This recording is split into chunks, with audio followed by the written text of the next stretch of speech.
S2 Performance here in Nashville, Tennessee. Welcome back. Today we're going to be talking about the king of lifts, the deadlift. The deadlift is the king of lifts for a lot of different reasons. There is no more functional barbell lift that you could learn how to do. And I say that because at some point we're all going to have to pick up heavy shit up off the ground. Learning how to organize our bodies in such a way that we can do that safely and effectively is probably the top priority in weight training. It's one of the most functional exercises because people have issues with squatting. They have mobility issues in their hips, shoulders, and getting into a proper range of motion on the squat can be difficult for a lot of people. The deadlift is a little easier to set up for people who have range of motion issues, and we get all the benefits from the squat in the deadlift as well. So the first thing that we want to talk about is how to address the bar.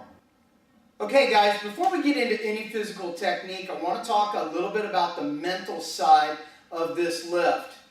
And I call that addressing the bar. Before I do any lift, I want to make sure that my mind is right and I'm ready to do the lift. I'm ready to execute it the way that it needs to be done. And what I'm talking about is you cannot be spaced out. You cannot be checked out. You can't be thinking about any other things. You can't be messing around. Your entire conscious awareness has to be ready to do this lift.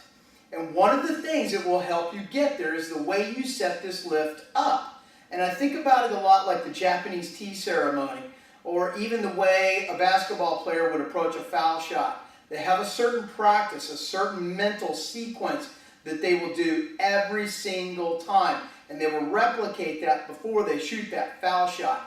It's a ritual, and you must have this ritual. Mine looks something like this. So as I walk up to the bar, I want to make sure that I'm doing it in the best posture possible. Every time you bring your posture up, your awareness will come up as well. Position your feet underneath the bar. Now in the conventional stance, this needs to be roughly to the inside of the shoulders. Everybody's a little bit different. The taller you get, if you look at Brian Shaw, who's almost 7 feet tall, he's got a relatively wide base. It's because his hips are this wide. Well, mine aren't. And I want my feet to be basically right underneath my hip. Now the bar needs to be centered over top of the foot. So I'm going to take my time. Taking your time setting this up is crucial. Every little piece of this is important. Remember, it's the Japanese tea ceremony. Nothing can be overlooked. So as I look down, the bar should be right over top of the knot of my shoe. From here, I'm going to organize my body from the ground up. My feet are going to screw in. I'm going to get my quads a little bit tight, tuck in my butt a little bit. My abs, core, and back are tight. And then I'm going to pull this up into a perfect posture. In yoga, this would be called mountain pose. All right, so I want to stand as strong and big as I possibly can. Think about the bodybuilders on stage when they're all lined up. They want to be as big and tall as they possibly can be. It's the best way to start this lift. So as I come up, the first thing that I'm going to do is to push my hip back into a hip hinge. I'm going to start tightening up my hamstrings. And as you do this, obviously the torso is going to flex forward. Now if you're doing an over-under grip, I'm going to take my dominant hand and I'm going to place it and find my grip. Left hand is going to be under. Now from here in the side position, everything is tightened where it needs to be, all the way up to my T-spine. The last thing that I'm going to do physically is to start to pull that T-spine back into position and drop my hip down. One more time. My hip is up, fully extended. My lower back is pretty tight. And I'm going to pull my T-spine back together. Take a huge inhale. Brace my core. And then the quads are going to fire. I'm going to keep my back position in relatively the same exact plane from start to finish. The deadlift is a push-pull. Many people talk about it as though it's just a pull. And depending on your femur, your back length, how big your gut is, you may very well have to set up a pull position, meaning your hip is higher and you're just pulling from hamstring. There's very little quad. What I would like you to try to do is to see if you can get more quad initiated and turn this lift into a push-pull. So once again, as I come down, I'm going to get my grip, back is tight, core is already tight, hamstrings are fully extended. I'm going to drop down into this, pull my shoulder blades back, get my lats engaged, everything is centered, ready to go. Breathe, brace, drive the feet through the floor. Bar comes to the knee. From here, it becomes a pull. My hamstrings engage, my glutes engage at the top. Back down to the bottom should look exactly the same way. One more time. Knee, hamstrings, lower back, back down. So I'll do a couple in a row, full range of motion, just so you can see what it looks like.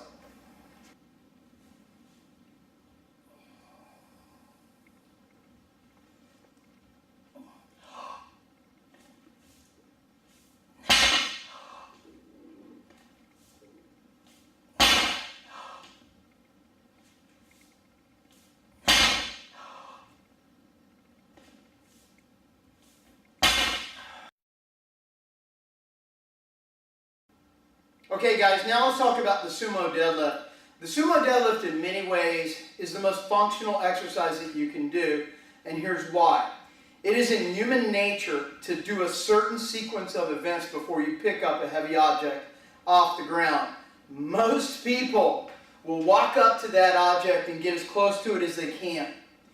Then they will naturally spread their base of support, organize their bodies, come down, grab the object, stand up with it. And I basically just described the sumo deadlift. So the way I set the sumo up is very different. The muscles involved in the deadlift are very different. And it looks something like this. Once again, I'm going to address the bar. Get my mind straight.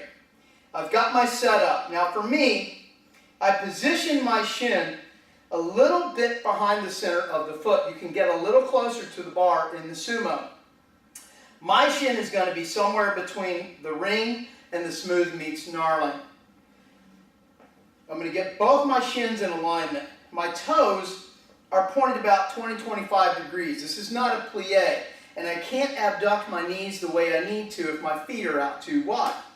Think about your squat stance to start with, and then start widening out your feet a little bit based on comfort and your ability to get fully extended in your spine. So as I set this up, I'm pretty much going to do it the same way I did the conventional. Everything is organized, and guess what is going to start the movement? My hip is going to press back, and I'm going to start to find my hand position. My right hand is going to be leading over top, left hand under. Now from here, as I come down, my back is relatively parallel to the floor right now, but I'm braced and I'm tight. My spine is neutral, I'm not relaxed. I'm going to drop my hip down, abduct the knee, and pull my T-spine through. And as I do it, you'll hear the bar click into position. You also will hear that doing the conventional. You never jerk the bar. You're going to pull it tight. Pull it into position, push the knees out and abduct, and the movement is going to start roughly the same way. My quads, legs, adductors are going to push through the floor to the knee. From here, my erectors and glutes are going to finish the movement and drive into the bar. I'm going to release it the same exact way. Hip hinge and lower. Pull myself into position. T-spine is locked. Big air. Tighten up my core. Drive my legs through the floor. Pushing the floor apart. Locking my hips in. Releasing from the hips. Back down to the floor. That's the sumo deadlift. Okay guys, so I hope you enjoyed this video tutorial. Please remember, there is no amount of videos that you could ever watch that could replace a coach standing right beside you, critiquing you in the moment. With that being said, there are certain mistakes that I see people making in the deadlift over and over. And the first is the one I talked a lot about today. And that's that people are just walking up to the bar. They're not thinking about what they're doing. They're not connected. Their mind and body are completely separated. They jerk on the bar. They get hurt. Okay? You need to approach this lift with every amount of conscious effort you possibly can, or it's amount of time before you get injured. Now, the other reason that we really want to be as consciously aware as we possibly can is strength is coming largely from neurological recruitment. And what that means is my technique is 90% of the lift. I am trying every time I get under the bar to recruit more and more muscle and to get it to fire as one anatomical unit. This takes years of perfect practice, not just practice, perfect practice. The way you get under that bar needs to be as thoughtful as anything you have ever done. So put a lot of attention into how you're setting the barbell lifts up. I've been doing this for 30 years. Every time I get underneath the bar, I'm trying to chase perfection, and I'm still not there. Use a camera and record yourself so you can critique yourself if you don't have a coach. Even if you do have a coach, videotape yourself. It is an incredible tool. Now, another big issue I see with people is where their back position is. The fact that they're not getting organized. They just don't understand where their back needs to be, and they get out of alignment. So if we're in flexion in this exercise, just like any other axial loaded lift, you're hanging on the ligament of your spine. It's a matter of time before you get injured. You need to be in full back extension. So when you're watching videos back, your back needs to be a straight, neutral line the whole time. If you're having issue holding that stability, then you need to think about accessory exercises to help you out with that. Okay, lastly, guys, I want to make a couple of points. The first is about hip flexion, hip extension. Now, every time I stick my butt out into a hip hinge, you hear me say, extend your hip, extend your hip. This is actually hip flexion. Hip extension is standing up, my hip is directly over top of the knees, I'm standing naturally. Again, I use extension as a verbal cue because most people wouldn't have a clue what to do if I said flex your hip. And what I'm referring to is the hip hinge. I want the hip to be pressed back as far as I can get it when I set the deadlift up. I do not want my knees to move towards the bar at all, and that's true in the conventional and the sumo. I want my hip to move back into full flexion, push it back as far as I can. The last thing I want to do is to let my knees rock forward over the toes and begin to push the bar forward. If this happens and I start the deadlift in this position, the bar is now 4 or 5 inches away from my center of mass. And as I go to pull the bar up, the only thing that's going to happen is my hip will pop up, my back will flex forward, I'm in a terrible starting position. So when you start, you want to make sure you push the hip hinge, you flex as much as you can at the hip. The shin, the tibia should be relatively vertical. There needs to be just a little bit of play in this if I'm going to get a little bit of quad out of the bottom of it like I've asked you to do. Just a little bit. If it continues to come forward and push towards the toe or push the bar out of place, keep pressing your hip back into the hinge until you're set up where you need to be. Now, the same is true for the top position. I want to make sure that my hip hinges again and I bring the bar down the same way I brought it up. If at the top I allow my knees to flex forward, the bar will start going forward and pull me out in front. The center of mass, once again, is in front of me. This is a big, big issue. So make sure tibia is relatively straight, posterior chain is loaded. I don't want the bar to move at all. And one last thing, I want to give a shout out to American Barbell. This is a new American bar, Bazooka Green. These bars are like Cadillacs. We really like the Rogue bars, of course, but these bars are tremendous. American Barbell, if you guys are looking for a new bar, check them out. Thanks for watching.